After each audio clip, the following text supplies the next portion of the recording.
Thank you, Lord Speaker, Mr. Speaker, Prime Minister, Deputy Prime Minister, Leader of the Opposition, Lords and members of the House of Commons, colleagues. For anyone who fully understands and truly cherishes our free and democratic institutions and their nature, and the long history upon which they rest, there is no honor to compare with an invitation to stand here at the very cradle of our political system and to address the members of the Parliament of Westminster. Canada is in many ways such a different country from yours, with our vast geography, our many cultures, and our two national languages. C'est un héritage qui remonte à la fondation de notre État par notre premier gouverneur, Samuel de Champlain, et qu'ont préservé jusqu'à ce jour nos concitoyens francophones. Yet at their very core, our Canadian institutions of government are most profoundly indebted to their British ancestors for both their shape and their remarkable durability. And so as a Canadian, I am deeply honored and profoundly humbled to be here. Mr. Speaker, thank you also for your kind words of welcome. And Prime Minister, I'm reminded of your generous compliments before the Parliament of Canada 2 years ago, and your warm hospitality over the past one, upon the occasion of the Diamond Jubilee celebrations for Her Majesty the Queen and the funeral of former Prime Minister Margaret Thatcher. Might I say in response how much I've admired your determined efforts and your wise and principled leadership during these past few years, as we have dealt with the difficult and critical issues facing our countries and the world, issues which require the best of what has always made Britain unique and strong, and which you have plainly and repeatedly demonstrated. And of course, it goes without saying that I've also valued your friendship, which is without price. I would also be remiss, while here in London, if I did not extend the very best wishes of the Canadian people to the Duke of Edinburgh for his good health, and to the Duke and Duchess of Cambridge as they prepare to welcome their first child.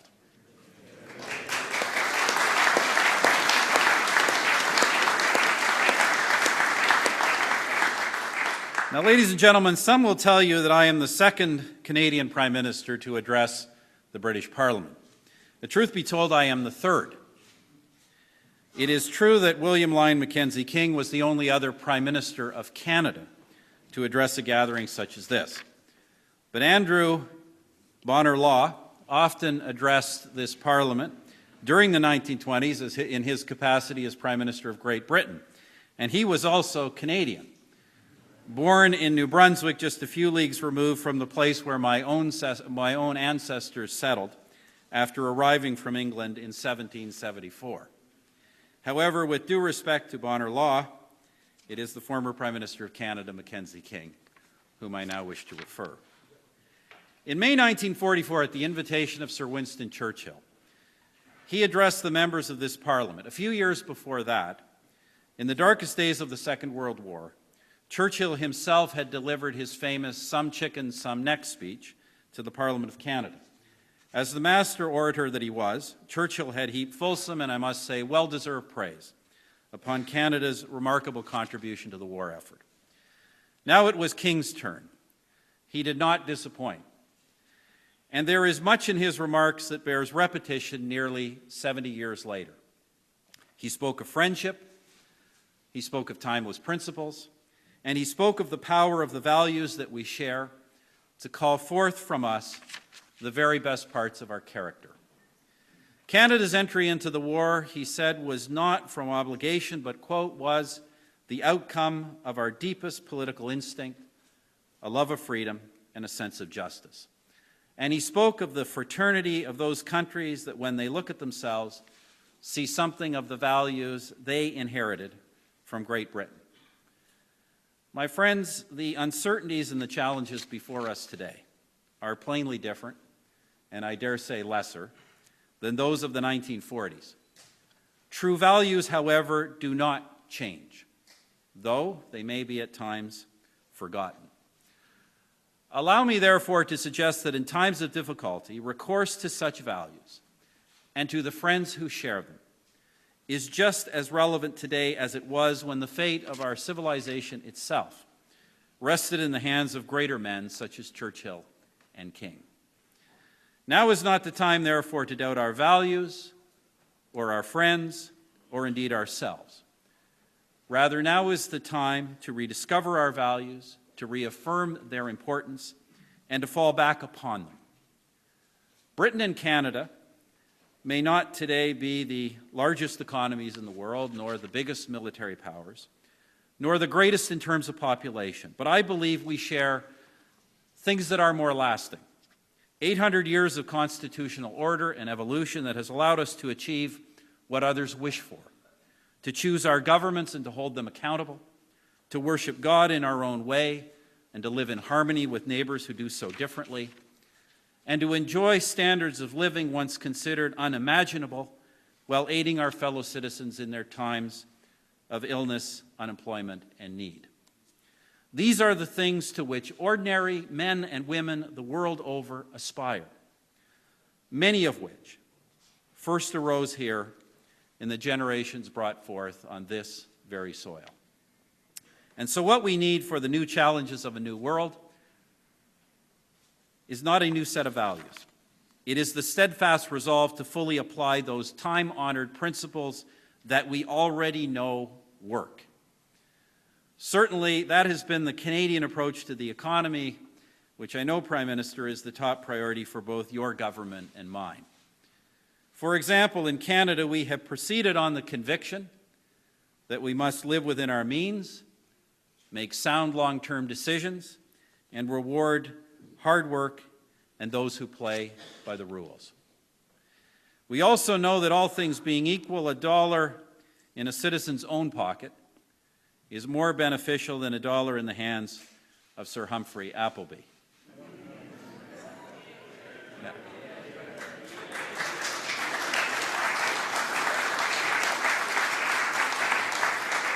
Now, I have to tell you that in Canada, some have come to believe that Sir Humphrey is a real person.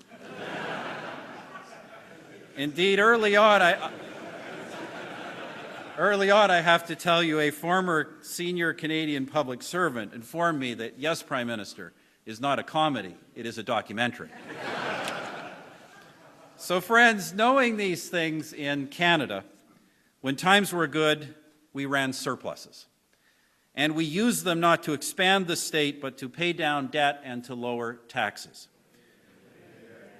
Le résultat, depuis que notre gouvernement est entré en fonction, la famille canadienne moyenne paie actuellement $3 300 de moins en taxes fédérales. As a result, since our government came to office, the average Canadian family pays about $3,300, about £2,200, less in federal taxes every year.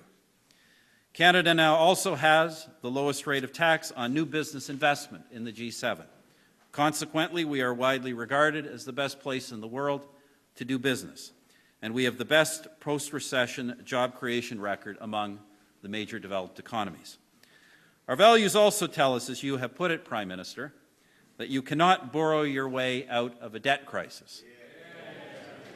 In Canada, we have no debt crisis, so during the recession, we were able to deliberately borrow to sustain economic activity and confidence, but in a way that was timely, targeted, and temporary. And we are now returning, gradually but surely, to a balanced budget without raising taxes. I know that in many countries there is considerable debate between austerity and growth. Let me tell you, it is a false dichotomy. You need good measures of both. In Canada, we are investing record amounts in drivers of future growth, like research, innovation, skills, and infrastructure.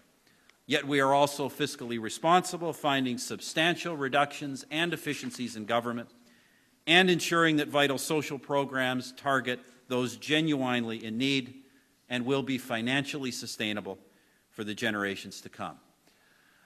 Another value whose certainty has been repeatedly proven, though sadly sometimes more in the breach than in the application, is that everyone gains in an open economy. Our businesses grow when new markets are opened. Hardworking families find that their money goes further when they have wider choices at lower prices. And everybody gains. when they specialize in doing what they do best. Therefore, we have resisted calls for protectionism. We said no to those who would tear up our trade agreements and build economic walls around our country. In fact, we are doing the opposite.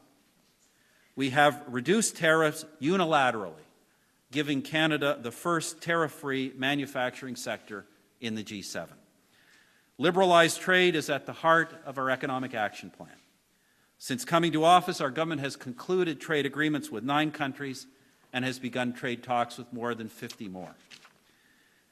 Et nous gardons espoir que nous réaliserons bientôt un accord économique et commercial global avec l'Union européenne, le deuxième partenaire commercial du Canada après les États-Unis. And it remains our hope that we will soon achieve a comprehensive economic trade agreement with the European Union, Canada's second largest trading partner after the United States. For Canada and for Great Britain, as a member of the EU, this will be a historic step, a monumental one, in fact. A joint Canada-EU study has shown that a commercial agreement of this type would increase two-way trade by 20%. Now, in this matter, as in global trade matters generally, Prime Minister, I should like to express my deep appreciation to you and to your government for your robust advocacy on behalf of this agreement. It will be a great benefit to all of our citizens.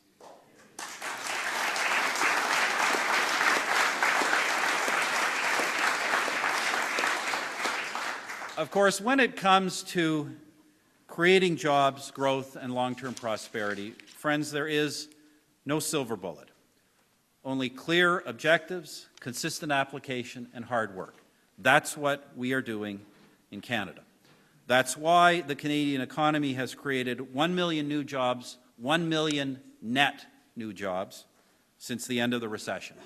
Why more people are working in Canada today than ever before. Sometimes there is pain, to be sure, but a nettle once firmly grasped is on its way to being pulled out by the roots. Prime Minister, in this regard, I acknowledge and applaud your own leadership in taking tough decisions to rein in spending. Both at home and within the councils of the G8 and G20, the responsible actions of your government have set a powerful and necessary example to other nations as they grapple with massive sovereign debts of their own. And I know you are making the tough decisions because you believe, because you understand they are the right decisions, the necessary decisions. Indeed, these are the days when our two countries and those other nations that share both our values and our challenges will, whether by action or inaction, choose their future. Les pays qui ne gardent pas leurs finances sous contrôle ou qui ferment leurs économies au monde feront face aux conséquences. Countries that do not bring their finances under control or that close their economies to the world will face consequences.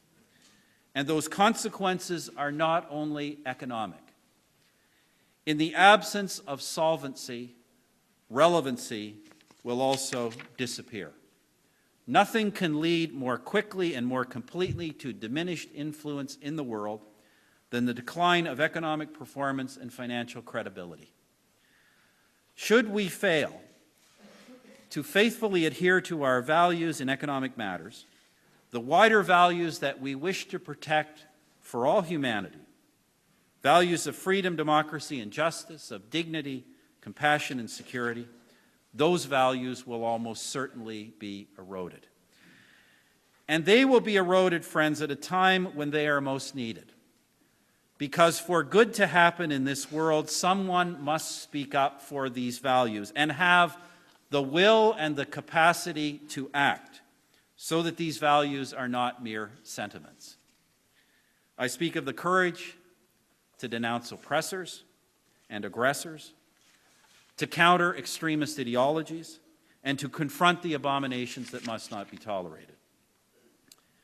Lord Speaker, Mr. Speaker, distinguished guests, I know there are many here among us who could tell 100 stories about how such values have guided our generations to this very day.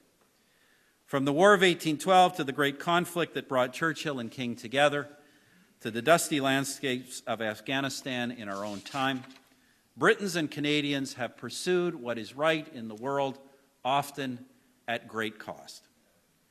The most recent example is Libya, where under your global leadership, Prime Minister, and under the military command of Lieutenant General Bouchard of the Royal Canadian Air Force, a nation that faced massive and imminent slaughter at the hands of the psychotic architect of the Lockerbie Horror, was given its freedom and the opportunity, not yet fully grasped, of a peaceful and democratic future.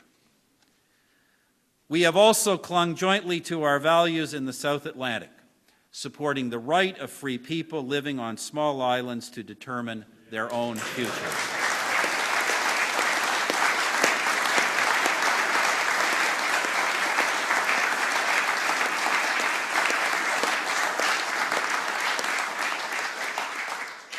Frankly, though, friends, that pales today in comparison to the all too many dangerous situations of a truly global nature. Situations where, as societies based on values and principles, we are called upon to recognize evil, even if the actions we should undertake are sometimes far from self-evident. In the Pacific, a Cold War totalitarian state, North Korea, lingers on, determined as ever to present a real and growing danger to regional security.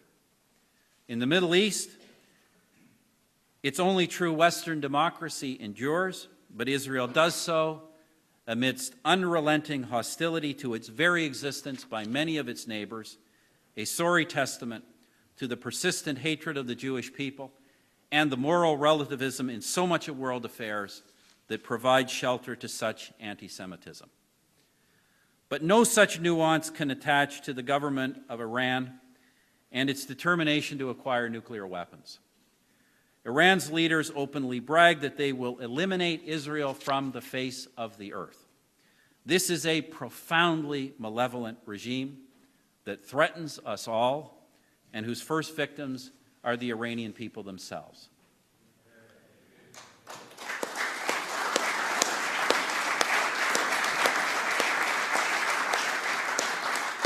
Canada will continue to urge the international community to show steadfast resolve on Iran in the days ahead. Meanwhile, the Iranian ally in Syria is locked in a bloody war with its own people. And herein lies a grotesque dilemma. Decent people agree that Assad must go, that Syria's government must represent all its people, including its minorities. Yet the extremist sectarian nature of much of the opposition cannot be ignored or wished away. Syria cannot be allowed to become another safe haven for the hydra heads of terrorism. Such monsters already lurk far too close to home, as we have seen in the murder of drummer Rigby, God rest his soul and bless his family, and the foiled plot in Canada to sabotage a Via Rail Express. Now, of course, not every global challenge is one of security, nor should every response be military in nature. Even as we deal with the economic challenges our citizens face at home, we should never compare our problems with the brutal deprivation that is the daily reality for still far too many of our fellow human beings in much of the world. In Canada, we take pride in our leadership begun in Muskoka in 2010 to reduce the appalling mortality among children and young mothers in the developing world. And Prime Minister, we salute you and your government for the fact that even as you have grappled with enormous budgetary pressures, you had continued your world-leading efforts in so many areas of humanitarian and development assistance. We also fully support your initiative to help ensure that the citizens of emerging economies get a fair deal when others develop their resources. That is why I announced yesterday in advance of the G8 that Canada will establish new mandatory reporting standards for the payments Canadian extractive companies make to governments, foreign and domestic.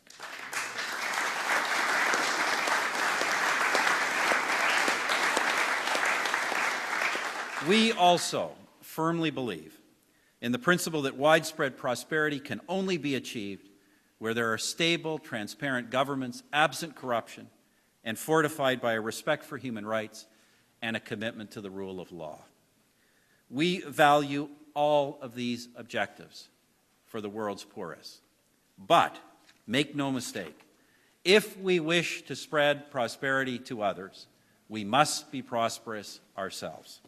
Without prosperity, there can be no aid. Indeed, without prosperity, we will have little ability to project any of our values anywhere.